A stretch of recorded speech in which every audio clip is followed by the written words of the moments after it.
மூவலூர் மார்க்க சகாய சுவாமி ஐ தமிழ் தாய் நேயர்களுக்கு சிவ வணக்கம்.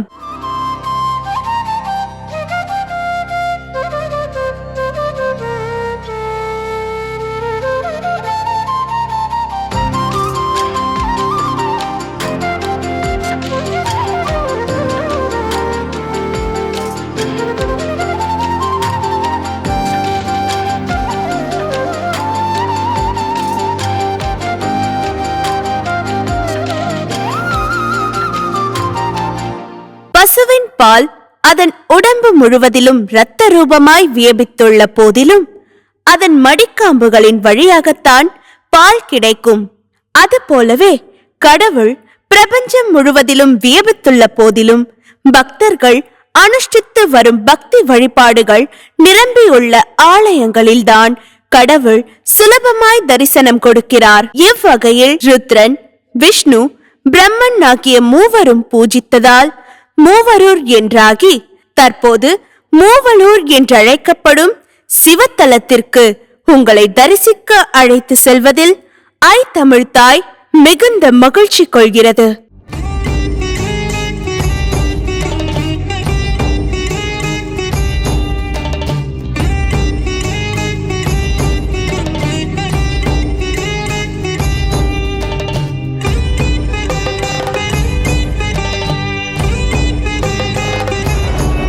மயிலாடுதுறை அருகே அமைந்துள்ள மூவலூர் ஆலயம் திருவாவடுதுறை மடாலயத்து ஆதிகுருவான நமச்சிவாய மூர்த்திக்கும் ராமாயணத்தை தமிழில் இயற்றிய கம்பரின் தந்தை குணாதித்தருக்கும் தாயகமாக விளங்கியது என்பது குறிப்பிடத்தக்கது. சமய குரவர்களில் திருநாவுக்கரசர், சுந்தரமூர்த்தி நாயனார் மற்றும் பெரிய புராணத்தை இயக்கிய சேக்கிழார் ஆகியோர் இத்தலத்தின் மகிமைகளை மிகச் சிறப்பாக பாடியிருக்கிறார்கள்.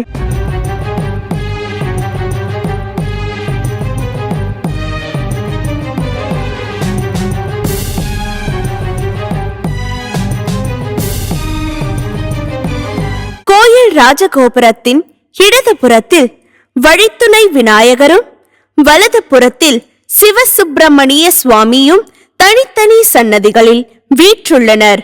இடது பிரகாரத்தில் தல விநாயகர், அண்ணாமலை, உண்ணாமலை, சம்பந்தர், விஸ்வநாதர், விசாலாட்சி, சொக்கர், மீனாட்சி, அர்த்தநாதீஸ்வரர், பிரம்மலிங்கம், ரட்சகன், சுந்தரேஸ்வரர், ஜெயலட்சுமி, சடையப்பர், தட்சிணாமூர்த்தி, லிங்கோத்பவர், சுப்பிரமணியரும் வலது பிரகாரத்தில் பிரம்மா, மகாலட்சுமி, துர்கை, கார்கோடன், காரியசேனன், தர்மசேனன், பெப்லர், வீரசேனன், பைரவர் மற்றும் நவகிரகங்கள் அமைந்துள்ளன. மகேஸ்வரி, கௌமாரி, சாமுண்டி, வைஷ்ணவி, பிரம்மாகி, வராகி, இந்திராணி என்னும் சப்த மாதர்களும் ரத சப்தமி அன்று இத்தலத்து ஈசனை வழிபட்டு இஷ்டவரம் பெற்றனராம். இதற்கு ஆதாரமாக அம்மன் சந்ததிக்கு மேற்புறமாக சப்த மாதர்களுடைய பிரதிஷ்டைகள் அமைக்கப்பட்டு நித்திய பூஜை செய்யப்பட்டு வருகிறது. சப்த மாதர்களை வழிபட திருமண தடைகள் நீங்கும் என்பது ஐதீகம். அதுபோல அனந்தன், கார்கோடகன், தஷன், சங்கபாலன், குளிகன், பதுமன், மகாபதுமன், வாசுகி, கேடன் என்னும் 9 நாகர்களில் தஷன் என்பவன் சிவராத்திரி அன்று இத்தலத்து ஈசனை வழிபட்டு பேறு பெற்றமையால் இத்தலத்து நாகர்களை வணங்க நாகதோஷங்கள் விலகும் என்பது பக்தர்களின் நம்பிக்கை.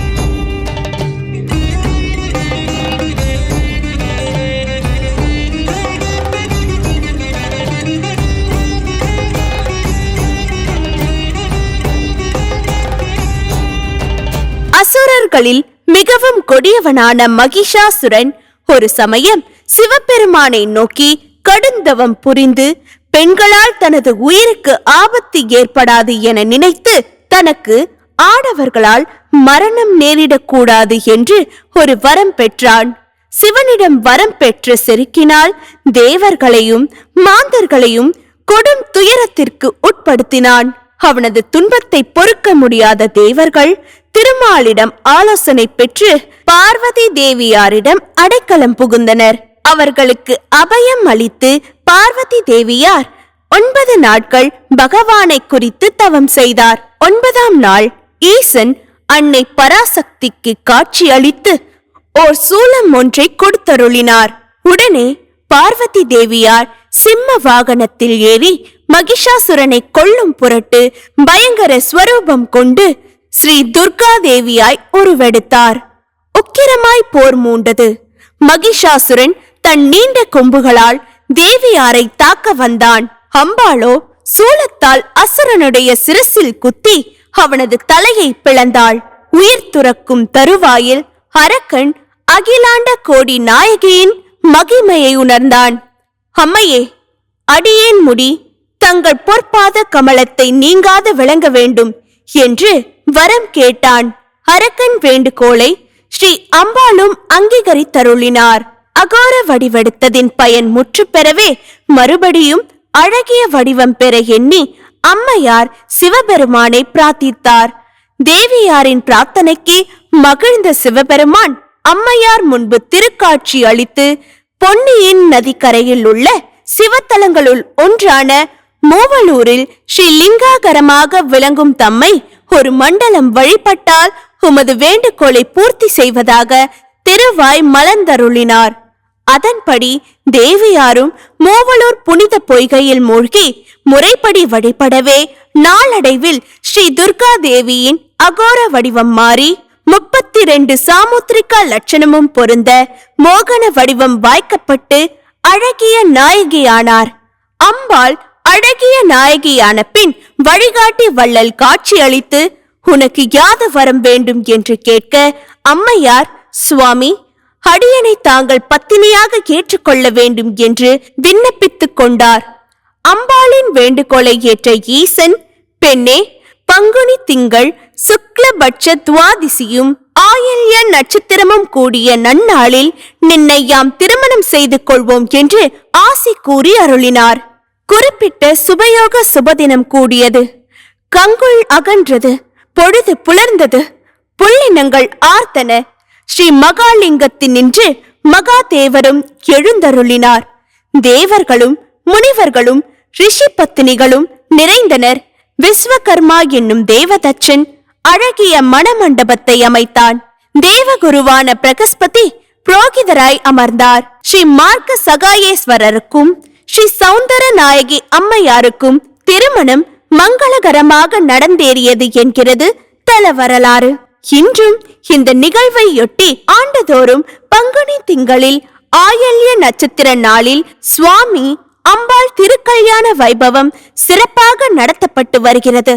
இதில் கலந்து கொண்டு தரிசிக்கும் பக்தர்களின் தடைப்பட்ட திருமணங்கள் விரைந்து நடைபெறுவது நிதர்சனமான உண்மையாகும்.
வாழ்க்கையில் வழி தவறியவர்களுக்கு வழிகாட்டி சகாயம் புரிந்த ஈசனின் திருநாமம்தான் ஸ்ரீ மார்க்க சகாயேஸ்வரர் என்பதாகும்.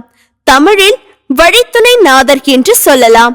எனவே வாழ்வில் ஏற்படும் பிரச்சனைகளை எப்படி எதிர்கொள்வது என்று தெரியாமல் சங்கடப்பட்டு திகைத்து நிற்பவர்களுக்கு வழிகாட்டும் வள்ளலாக இத்தலம் திகழ்வதால் இத்திருத்தலத்து ஈசனை தரிசித்து வாழ்வில் வளம் பெறலாமே. மீண்டும் ஒரு அற்புதமான திருத்தலத்தில் சந்திக்கும் வரை உங்களிடம் இருந்து விடை பெறுவது ஐ தமிழ் தாய்.